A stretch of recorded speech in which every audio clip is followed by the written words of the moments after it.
Summer in the 70s, making lots of friends.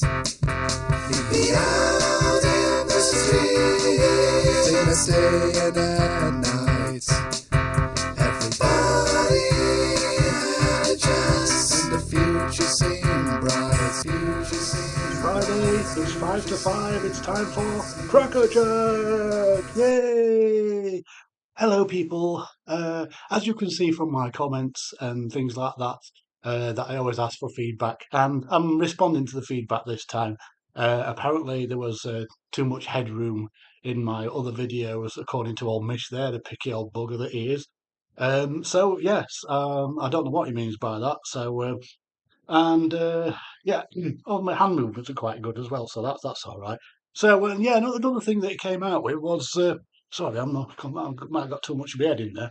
Another thing what came out was apparently I'm not doing things that people remember. In other words, he don't remember it.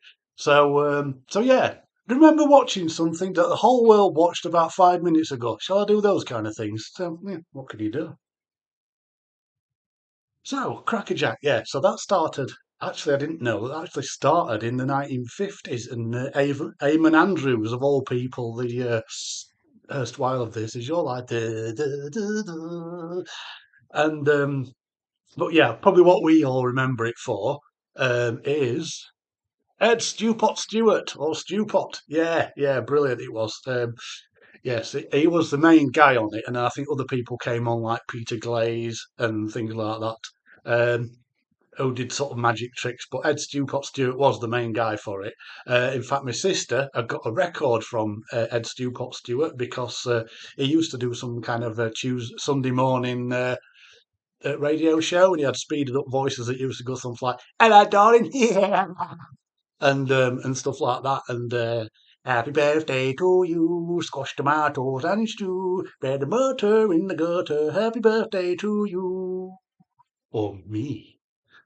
So yeah, so what happened with that was also the record that my sister had got was it was literally just a party where he was DJing and etc. and playing things like "Get It On" by old T Rex, of course, and raw, raw, raw, and so yeah, and it had some invites inside of the record. It opened out like an album, and it had some invites that you could tear out, and you could put like "Hi," enter the name. Come to my pop party. It's on. Enter the date at such and such a time. And yes, and there were a picture of a boy or a girl at the side of it.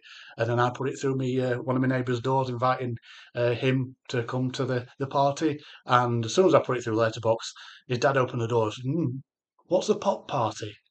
Hmm, I don't know. It's just doing with. I said, Stewpot wrote them, you know.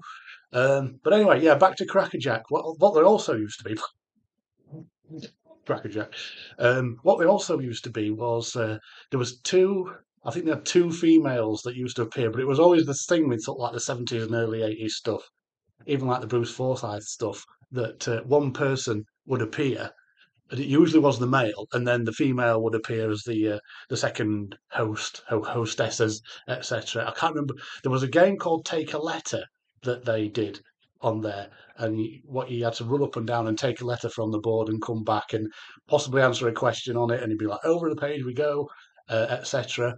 And another thing called Double or Drop. Now, you had three different rostrum that you stood on. I think a yellow one and a blue one and a red one. And every time you got a question right, as one of these kids standing on there, you got given a prize, which you had to hold on to. And obviously, the more questions you got right, the more prizes you got. So the game was not to drop any of the things. So that's what happened with that. But if you got a question wrong, you got a cabbage. And then if you got a second question wrong, another cabbage. And then if you got the third cabbage, then you were out of the game. So the one with the most toys and not dropped and the least amount of cabbages was the winner. So obviously after Stewpot left, we had, "Ooh, I could crush a grape. Ooh, I could jump off a doll's house." See, I can't do this on my radio show. I'm not allowed to do accents, but so that's really scuppered my amount of sketches that I was allowed to put on my show. So yeah, if you want to see the real thing, come to here. But yeah, do go to the Sassy Spanish Show as it's currently called, unless I get told I can't use that name either. I mean, it's going to be unoffensive because there's going to be a tomato as the theme picture. But so yeah, and so what was his name? Yeah, I could crush a grape. What's his name? I've just said his blooming name, Stu Francis. Yeah. So yeah, he used to appear, and he used to be a blue coat.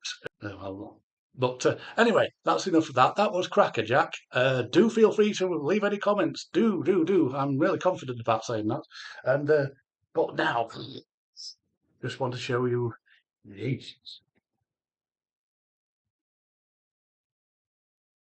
This is my book. It's finally out. I did do a TikTok jobby on this, but so here we are. Not suitable for children, I'm afraid. But yes, this is three tales of darkness and more by Steve Birkin of Hybropsyche, and it's listed as Steve Birkin on Amazon and Waterstones, etc. It's currently only got the paperback version. I am hoping to get a a Kindle version out later on in the year when I can afford to do it. So shut up. And then so here on the flip side, you've got the premises of the story, and you can hopefully see the ISBN and the barcode there, so you know that it's real. So that's it really. Do add any more comments about Crackerjack. Any thoughts about what you want me to do next? So yes, until then, hello.